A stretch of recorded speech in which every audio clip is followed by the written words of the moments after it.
Well, I appreciate everybody hanging in here as we get late in the day. We do want to talk about something that is on the lips of every business, every employer in Montana, and that is the lack of affordable housing.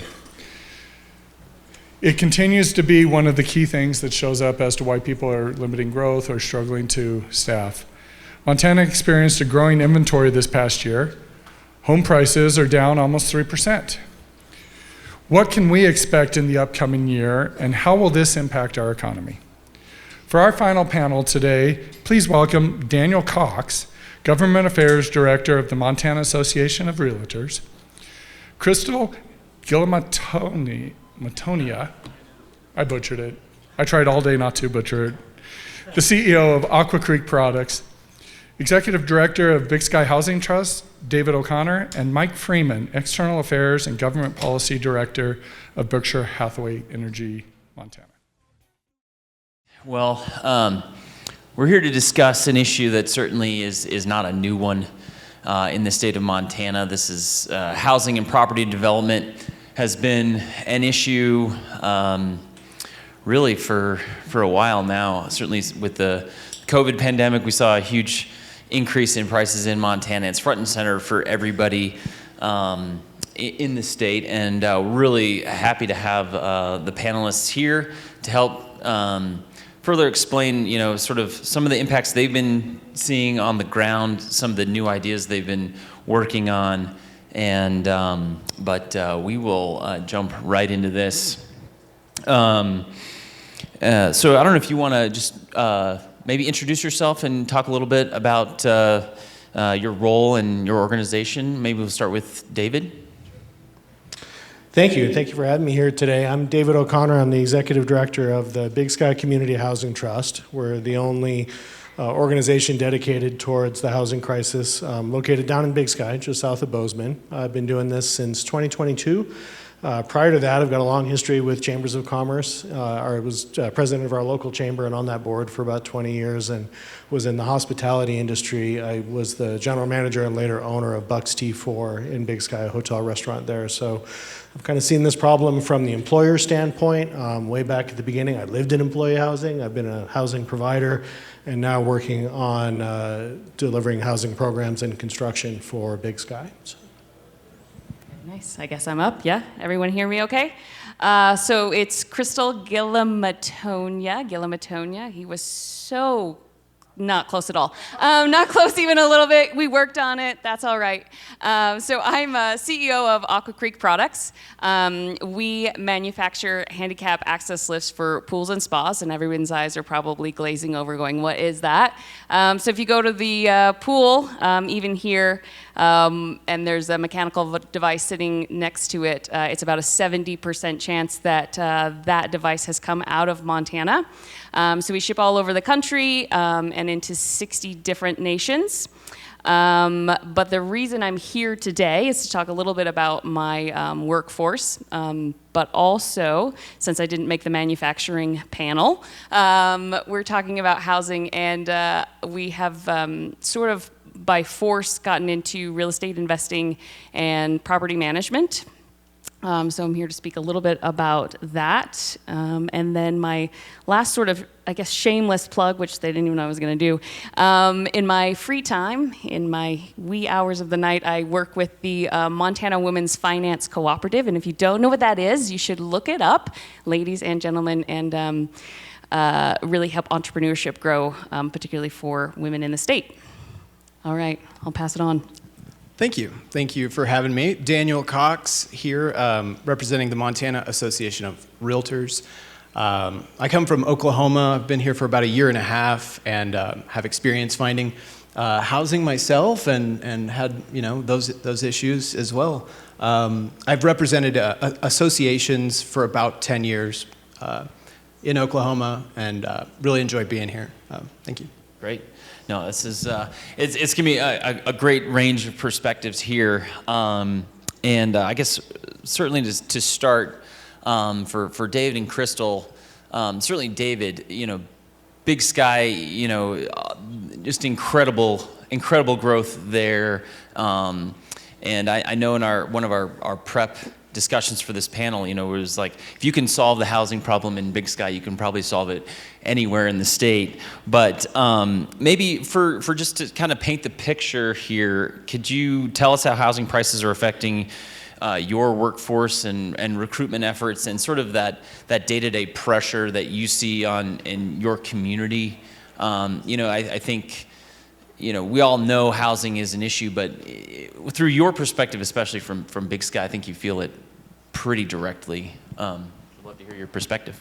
Sure. Yeah, thanks for that question. That, you know, in Big Sky, there's been a housing challenge that's been facing employers, certainly for as long as I've been there. It's always been tough to find and retain a workforce that's willing to live there. In 2014, 2015 or so, that came through the Chamber of Commerce, where the recommendation was to form a housing trust, and that's where we got started. And then COVID hit, as I'm sure everyone in the rest of the state has experienced one level or another. What was already high demand and low supply and crazy property values just achieved a level of craziness that nobody really had ever predicted. And so we got ourselves to the point in Big Sky where well over 80% of our workforce can in no way afford to participate in the local real estate market that they're helping to build. And that's got a myriad of problems there. The canary in the coal mine for us was employers finding difficulty filling out schedules and being able to operate hours and so on. And you know, we've talked for years in Big Sky about the conversation with a prospective employer that now everybody around the state has, which is the very first question you ask is, do you have stable housing? Because if the answer is no, there's really not much use in proceeding any further unless we can help make that answer yes. And so that's become a real inhibitor towards growth, towards being able to just deliver on the service promise that all businesses make.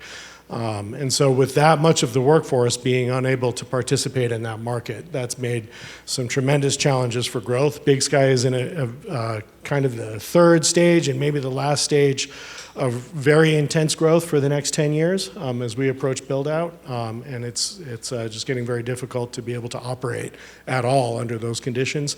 Not even talking about trying to deliver quality service or to be able to have employees that you can professionally develop and so on. It's just not being able to fill out the schedule at all. I mean, I think I would very much mirror a lot of the sentiments, and of course I've talked to other businesses, and when you get an application from out of state, you really question, have you looked at housing? Do you have something already set up for yourself? Because if you don't, it's, you know, before we even pursue and have an interview or have the question, we may not go very far. So we not only have a problem attracting and bringing employees in from out of state because our housing is not as competitive as somewhere in the Midwest. Somewhere else where manufacturing, you know, they can get paid very similar wages, but they can live a lot better on that same wage because of the housing cost. And then also we've lost a number of employees.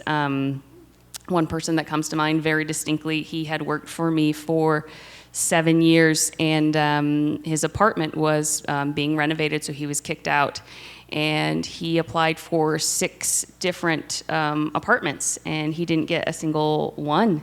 And the reason he sticks out in my mind is because he came to me, he goes, look, I love my job, I love what I do, I love working for you, and I have to leave because I don't have a place to live. And he left and moved to Washington because that was where he could find housing. So it is not only a problem of bringing talent, it's keeping that talent. And that's why I think the business community really does need to start to play more of an active role in this housing issue. Great. And obviously, Daniel, with the realtors, I mean, that's the sort of the front lines you see, you know, the realtors see every day, folks coming to the state looking for housing. You know, what are you hearing from those boots on the ground in various communities? And you know, are there communities that are, you know, is it the whole state? Is it certain communities? What does it look like right now? Yeah, it's a great question. And speaking from the employee side, just to tag on there, for any of you hiring out of state, the answer is always, I've looked, I looked, and then we go look. So, You know, what I'm hearing is anecdotally, and maybe it's just because of the recent tax changes, deals are falling through with some of these homes that realtors are trying to sell, and you know, second homes definitely being affected in that effort as well. You know, that seems to be the biggest issue I'm hearing from a lot of realtors, and it specifically is coming from Kalispell, Bozeman, those type of areas. Yep. Big Yep. seven cities. Yep. Yeah. Yeah, and so is that, you know, I guess in talking about supply, you know, it's been a few years since COVID. You know, you get price signals, don't always immediately respond. Are you seeing a reaction to those higher prices with new investment in development? Is development happening? You know, the perceived shortage of housing has sort of been developed over the last 10 or 20 years. It's not something you can solve overnight, but are we headed in the right direction, do you think? Are there, you know, what are the statistics? So right now we're not building as fast as we would need to per growth in the state, and there are some numbers out there that would estimate anywhere from 20 to 30,000 households underbuilt. So, and that's to this point now. Going further, you're going to need to see more than that. Okay. David, you know, there's, you know, this is, as you mentioned, Big Sky's been dealing with this for a long time. And, you know, we've heard there's some pretty creative solutions that folks in Big Sky are looking to. Just wondering if you could, you know, are there lessons that you've learned in the Big Sky area that could apply to some of the larger cities and areas? What are the kind of the creative solutions that you're exploring in Big Sky? Yeah, thanks for that question. And Big Sky has a few odd characteristics, to say the least, one of which is we're an unincorporated community. About 3,700 full-time year-round residents would put us at one of the larger municipalities in the state, but Big Sky was never incorporated at the beginning and remains so today. So we work within the two counties that Big Sky is in, both Gallatin and Madison County, which is another little fun feature that adds complications to that. But one of the strongest things we have in our court is we have access to resort tax, which is a local option tax available to communities whose visitation far exceeds their population, to allow for the provision of infrastructure and services and things like that, and that's been an absolute game changer in Big Sky. It funds a significant portion of what the Housing Trust, and also funds literally all of the other services that municipalities traditionally provide, and some things in addition. So that is 100% local controlled. It's a locally elected board, and by statute must be spent within the district. And so that's been a big saving grace for us, and a tool that we've been able to use. And kind of hand in hand with that, if there's any one thing that I would say is most responsible for the success we've achieved since we've started in the past 7 or 8 years, it's getting the community pulling in the same direction. So many of my compadres in other communities and such will look at what we've said or what we're doing and say, how many public meetings did you have to go through to do that? Or how many eggs did you get thrown at you? Or how much NIMBYism? And the answer is largely none, because you know, that's a good news, bad news answer. It's good news in the sense that the community's pulling in the same direction, but it's bad news because things have gotten so bound up and so fully kind of brought to a screaming halt that it's pretty undeniable around the community that this is a problem we have to solve, because it is now touching every other part of how the community operates. So we've been pretty successful with communicating with our neighbors and getting everybody kind of on the same page. Much of what we've done is taken some public votes, local votes, some legislative change, and things like that. And so having the community pulling in the same direction has been a tremendous help. We've also been able to leverage, so for example, that resort tax funded a bond issue for a game-changing improvement in both capacity and treatment quality to our water treatment plant. And so with that resort tax funding came the deal that said, okay, if the plant's going to increase by 2,400 SFEs, that's the unit of measure for tying into a wastewater system, 25% of those will be reserved for workforce housing, for affordable workforce housing in Big Sky. And so we've taken the resources that we do have as an unincorporated city and tried to at least leave room for being able to address this problem as well. And if we've done any one thing right, I think that would be it. Yeah, it's really impressive to get everybody pulling on the same direction on any issue. I think that is, really critical in solving any sort of problem at the local level. So that's. Yeah, if we were having to work against our own community to get these things done or really have to fight and scrabble, we wouldn't be halfway along where we are now. Yeah, well, I know, there's always been, at least for the last 3 or 4 years here in the state, big emphasis on, cutting red tape, permitting reform here at the state level. In talking with you, Crystal, permitting there are still some issues on the permitting, maybe at the local or county level, but maybe you could speak a little bit more to some of your experiences in dealing with sort of permitting authorities that you've had some experiences with. Oh, yes, please. What a lovely question. We got involved in a number of development, and maybe no developer actually wanted to sit up here, so here I am today because people don't like property development because we love our state the way that it is. So we've worked in a number of counties, and I will give one example, but it's happened in a number of counties where we do run into a lot of regulatory issues, which really slows down the process. But the one I'm going to speak about is Missoula, but I want to again be clear that this is happening statewide. So we had a development approach us to invest in Missoula County. And I initially really didn't want to be a part of it. And they were like, look, this is a really good deal. We can do some introductory housing, some workforce housing. I could help some of my people who I employ. I could get them in a house. We were looking at building townhouses. And so I was like, okay, twist my arm. Let's do something for our community, for my people. And the reason that this is so instilled in my mind is when they approached us with this and we said, okay, it's a go, I was pregnant at the time. I was pregnant with our second child. And the idea was to have the project completed in 2 years' time, right? Start to finish 2 years' time. And what we were aiming for is a townhouse that would be in 300,000 range, 285 to 300,000. Affordable introductory housing, right? Things somebody can afford.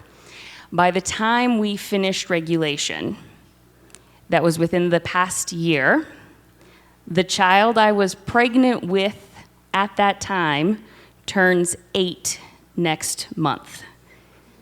He turns 8.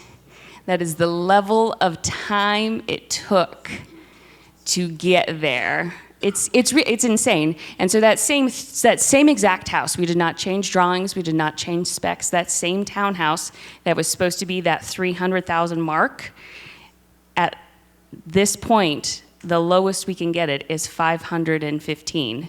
It's added over $200,000 to that cost. Now, the investors and the builders aren't making any more money on that.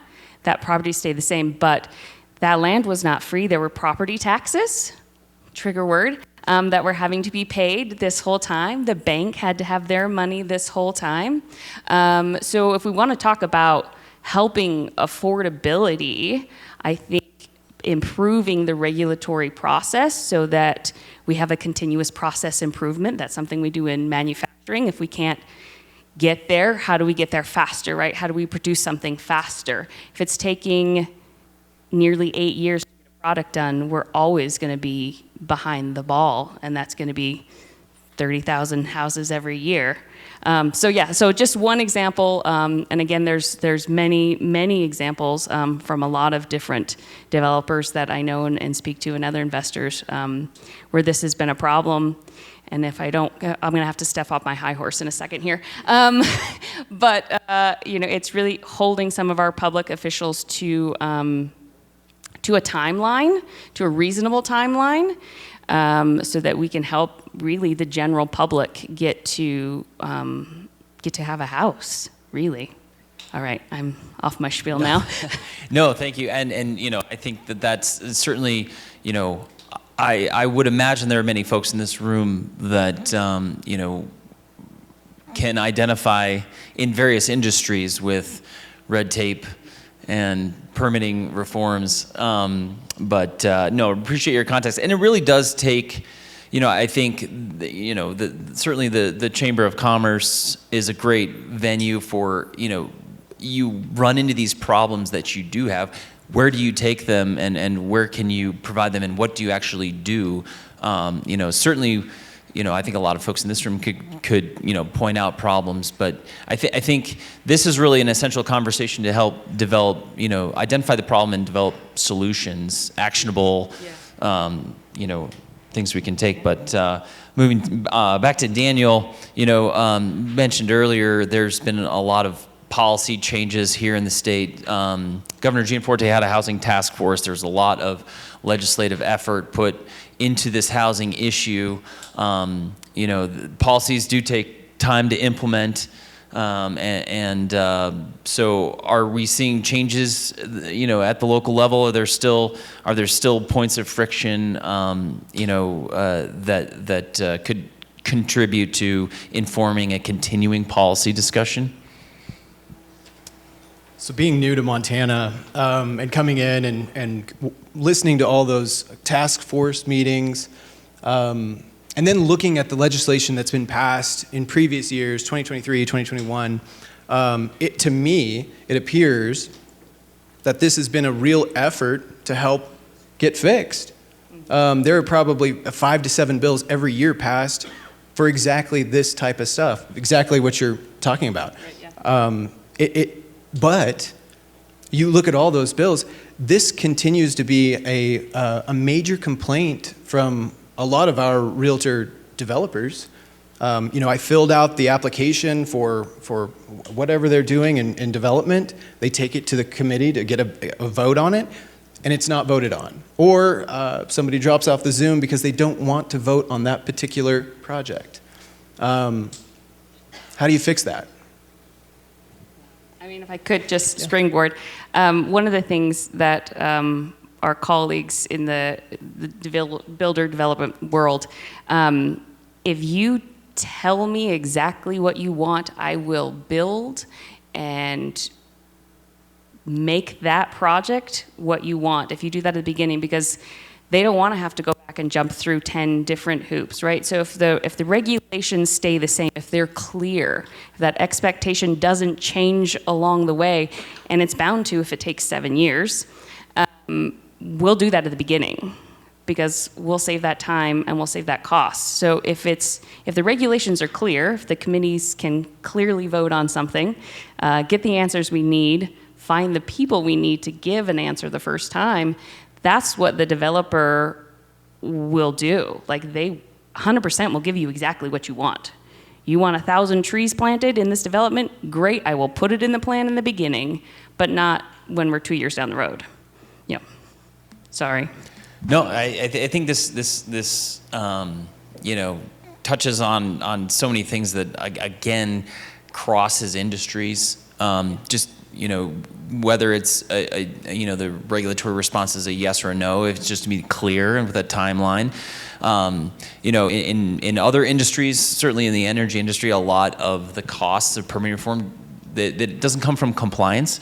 It comes from the time, the delay, and the certainty at which you will be repay if you're borrowing money, if you're going to get the financing costs of a long-term project are going to be more than the financing costs for a short-term project, and that adds as you pointed out earlier, it adds significant amount. But David, I would add to that too, that even for us, where, you know, we're a nonprofit, we're not trying to build to a profit margin or any of that. So for us, even more so, each of those additions to cost, wherever it comes from, whether it's the length of time and the time value of money is hurting us, we're having to carry the cost for a whole lot longer, or any of those things, that goes directly to purchase price or rent. So for us, it's a very one-to-one connection, because there's not a profit margin that we can adjust or any of that and say, well, we'll just take less or any of that. Every dollar of cost that we incur when we're trying to address the supply side of the problem and create housing immediately goes to the end user. And so that's a real tangible effect. Shifting gears a little bit here to more of a broader question. As we were walking down to this panel, I was remarking that I think on my drive to the hotel here this morning, I saw several bumper stickers on the cars in front of me. It says, "Montana is full." And, you know, there is a sentiment out there that we actually don't want more people moving to Montana. I mean, it's part of the reason, you know, I think many people love Montana is that you have the small town feel. And the question is, does that sentiment bleed into sort of real regulatory decisions at the local level? Is that a real thing? Does that perception become reality at a certain point, or is that just a bumper sticker? Do you see that, you know, in local politics? And maybe this is for everybody, you know, in the room here. I mean, I guess I could go because I'm like itching to be like, it's 1,000% real. You know, Montana's closed. Don't come here, right? I would probably say in this room, most people here are a homeowner. Like you have yours, right? Like nobody owns a home in this whole, wow, I really read this room wrong. We own homes, right? We do, right? Yeah. So I have mine. One of the things that, and I wish I remembered who had done this study, that people who were moving to the state, you know, they were sight unseen. Who were these people, right? And the majority of them, why were they moving to Montana? They were moving to Montana to be with family because they had family connections here. They were moving to Montana because they were originally from Montana. They had lived here at some point. They went to school here. I myself have a brother and a sister that left the state. I was lucky enough to stay here. And they've been trying to work their way back to Montana. For decades, we have all of our Montanans left. So this like, keep Montana Montanans, I think what we really need to realize is these are Montanans. Like these are our children and our grandchildren and our brothers and our sisters, and they're trying to come home. And so I think maybe to change a little bit of that mentality that, you know, these are our people. These aren't all Californians, you know, and it's very real to me. And it's very real on whether or not people want to vote to have property development. No, I don't want that in my backyard, right? I don't want houses here. I like my view. I don't want people moving in. So yeah, it's very, very real. Yeah. No. Sorry, this is for everybody. So. Yeah, I don't know if I mean it's certainly the case that my sibling, I left Montana for over a decade and always wanted to come back, but it can be difficult to get back here. And I think that goes to how do we message that through the business community, and how do we engage the business community to maybe either communicate maybe a different message or engage on that, David? I think of that in that context a lot of times that coming to Montana and making a new life here is an entrepreneurial act. It is difficult, it is packed full of risk, and it takes a certain spirit to come here, and I think that spirit has been what has drawn people to Montana since before statehood.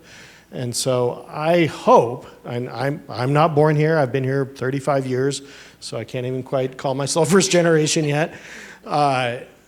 But I would hope that Montana always, as part of the Montana culture, a part of what it means to live here, what it means to espouse the values and share those values with the neighbors that do live here, I hope that's always a part. And so to answer that question, what should the message be from our entrepreneurs, from our business community? It's that the people that are attracted here and that are coming here are people like us. They're our neighbors. I loved how you put that. And not only that, but it's critical to maintaining the quality of life and the Montana values and all of those intangibles that people are so worried about losing. I think we need some influx of like-minded folks that think that way in order to preserve that. And then, so want to talk one more. This is, I guess, related to the regulatory permitting side. There's obviously been a lot of discussion and policy debate around use of water, which is always, as they say. I don't know, you need to finish that conversation. I think everybody knows what I was about to say, but you know that how is the usage of water and regulations, and is that impacting housing supply as you see it and experience it in your various roles? You want to start on this one? Yeah. Daniel? I'll call you out first. So, looking at the numbers of what housing is built on septic and what housing is built on sewer, water, municipal sewer and water, to look just at the Helena area, there's approximately 75,000 households. 27,000 to 30,000 households are in town. The rest are in the valley unincorporated areas, which you're looking at 35,000 households. Is that 50% of households in Helena, in the Helena Valley, built on wells? Is that right? That information is hard to find, but that's an estimate. So if we're not able to use a de minimis amount of water, where 90% of that water used in the home goes back into the ground, back into the aquifer, for housing, then how much housing does that cut off being built into the future? I can bring a real life example for that. Okay, so a statewide rule that probably most people aren't aware of, and I certainly was not aware of before this, is this 10 acre feet of water. Does anybody know what that is? Ooh, a few. Oh my gosh, thank you. Okay, 10 acre feet of water. So 10 acre feet of water. So we purchased, or part of purchasing a piece of property, it's 80 acres, right? Decent chunk. It was farmland. All the property around it has been developed into houses in the 80s and in the 70s. It's no longer a viable farm for 80 acres. It's just too small. They can't make a living on it. So when we were looking at turning this into housing, this is in a rural community, right? So bringing septic, bringing water is basically out of the question. It's miles away. So what we wanted to do was build more workforce housing. And on 80 acres, you could probably build, all right, half-acre lot. That's still a nice lot. You could build about 160 houses, right? 160 houses, that's nice. Half-acre lot, single family. This property is teeming with water. There are 3 natural springs. There is a creek. There is plenty of water on this property. But because of the 10 acre feet of water, the houses that can be built on there is a maximum of 35. That's it. And because we wanted to make sure they had an outdoor spigot, one outdoor spigot to wash their car and water their garden and whatever else, 35 got cut down to 28. So on 80 acres of land, so I'm just trying to bring this home for everybody, on 80 acres of land, you can build 28 houses. That means we're no longer building a workforce house of any kind. We're not building an affordable house of any kind because it's coming with acres. We're now looking at doing some sort of high-end, maybe short-term rental, ski lodge type housing. Because of the 10 acre feet of water, we can't push any more density onto that product. Like that's it, that's all we're even allowed to do. So, and that's a statewide rule. That affects anywhere we're trying to develop where there's not city or county sewer already there, and that would be an immense amount of our state. If that doesn't change, effectively that will at some point kill any rural property development. And rural is not even that rural because so much of even like the Helena Valley is considered out of city limits, right? The Helena Valley. Am I on? Helena Valley reminds me a lot of Albuquerque. If you go through Albuquerque at night, you see that whole valley full of lights. And it's almost the same. It's not built out the same way. Right. Yeah, but we've seen this all over western Montana where we've done a couple of other developments is the water limits density, which again turns into, right, long-term, we can't have enough houses, which hurts supply, demand. I mean, it's this whole full circle, and I think that regulation, again, is sort of, well, I have mine, do I allow others in, right? So. Well, I would say that, you know, there's been a lot of conversation around this issue for the last few years, I assume it will continue. But you know, I think it's important that every voice be heard, and that process will continue to play out. It's also important for everybody in this room to realize there is a lawsuit coming up. The proposed complaint in that lawsuit says that exempt wells are unconstitutional as applied, meaning broadly. No general term there, no specific place, well site. So be aware of that. Dig into it if you need to. It's an 80-page complaint. And if that were to go through and exempt wells were to be unconstitutional, you would not be able to use an exempt well to build a house.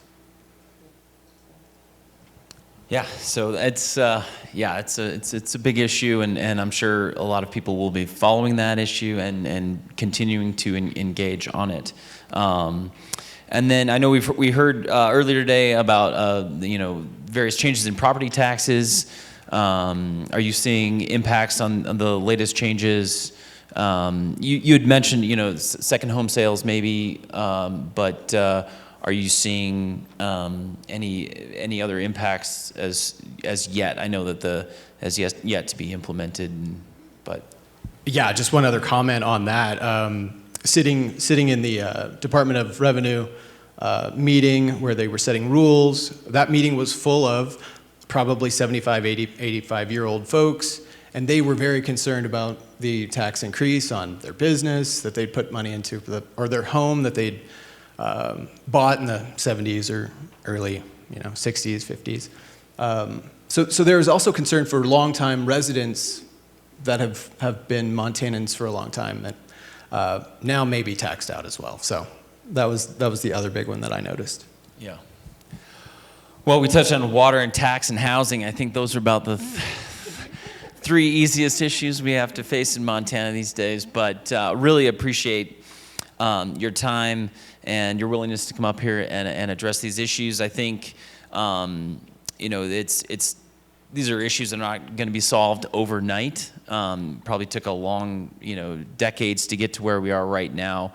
And a lot of it are changes that probably couldn't have been foreseen or planned for in the state, the sudden influx of people during the pandemic and all these other issues. So I think it's just important for everybody here in the business community to continue to engage on these issues and weigh in as it works through this process. And we'll keep the chamber will continue to provide a venue for these debates and these discussions. So I don't know if there's time for questions or did you? We talked about any parting remarks that people could do, right? How do we? Oh yeah, and yeah. I guess we had talked previously. It's what is an actionable takeaway for the business community on these issues? What role can we play here, and what organizations, or if you're interested in these issues, what steps can you take to help get engaged? And I don't know if you had some suggestions from the panelists. I definitely have a suggestion. If you do find a specific problem out there, in the red tape world, we discussed this backstage, bring it to one of us.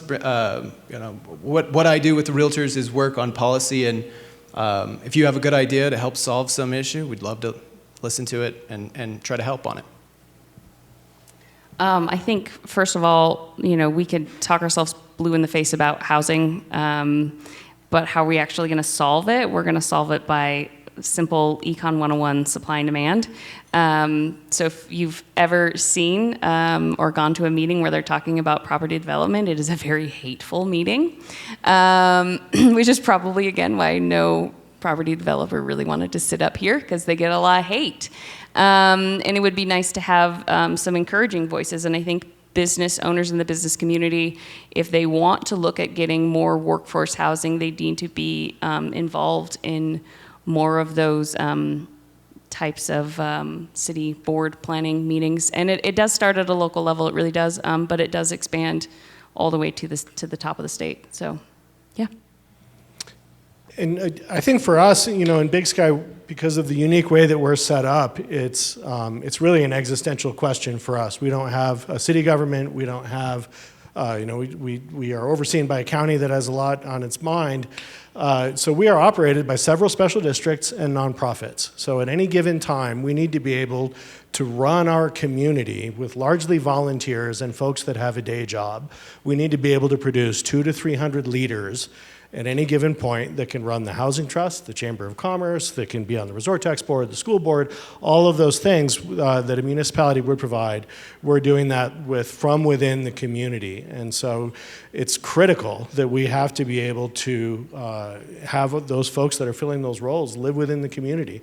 So I guess what I would try to leave you with is the understanding for a long time, housing in the discussion of housing in this country has been a lot about social issues and equity and those that are less fortunate than us. And it is still that, to be sure.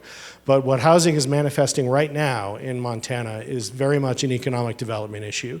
And so we've talked a lot in this forum and several others about modifying our tax system to attract industry and to bring in new businesses and so on, but we wouldn't think of doing that if we didn't have roads or water or electricity or any of those other infrastructure needs that it takes to attract those industries and attract those businesses and to operate the ones that we already have.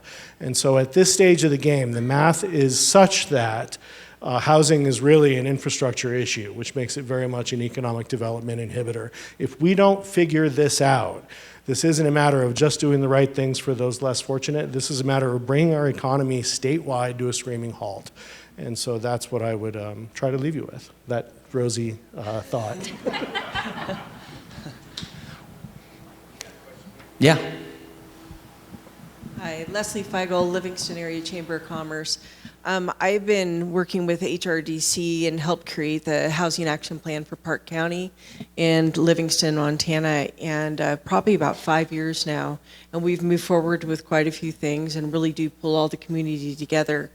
I'm also one of the people in the room that has that, out-of-the-box question for the group. And one thing that we really face with our real estate, our property managers, and our landlords that have increased in Park County from when it started in 2021 was about 893 vacation rentals to what we now have, which is about 1,400 plus and change, some seasonal.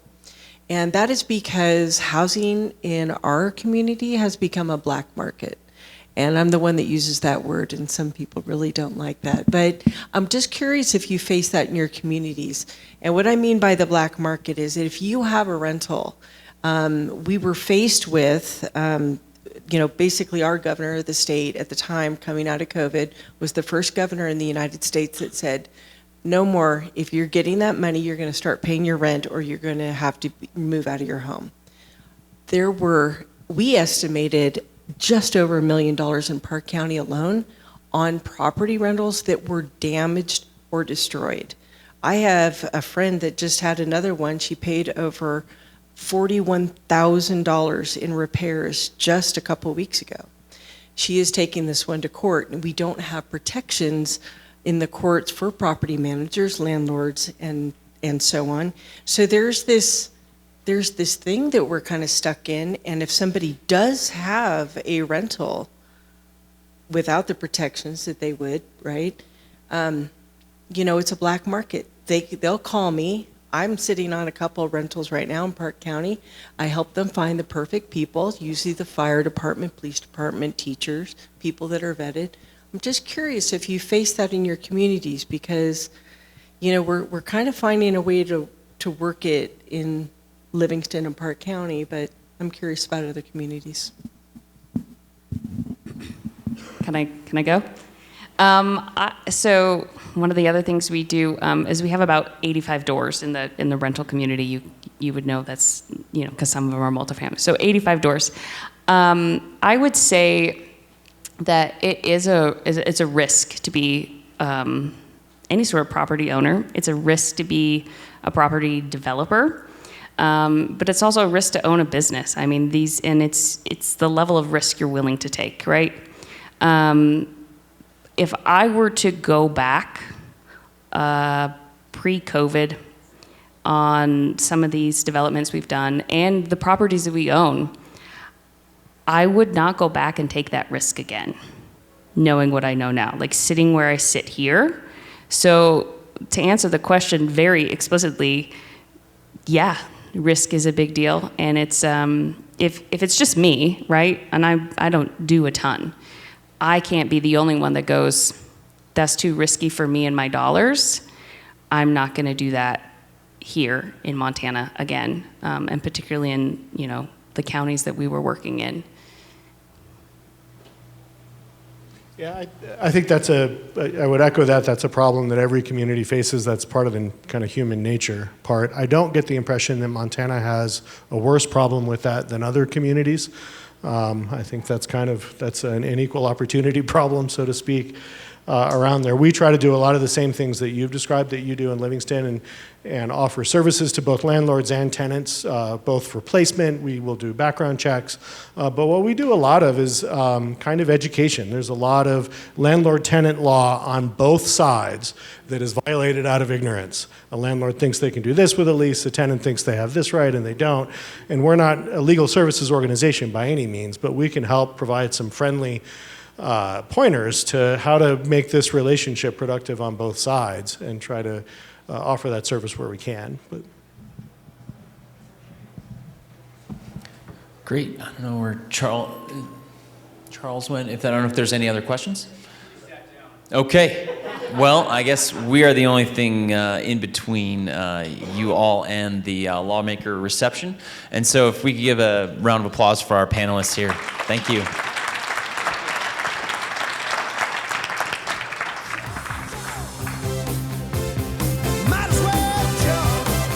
Well, thank you very much for some great insight.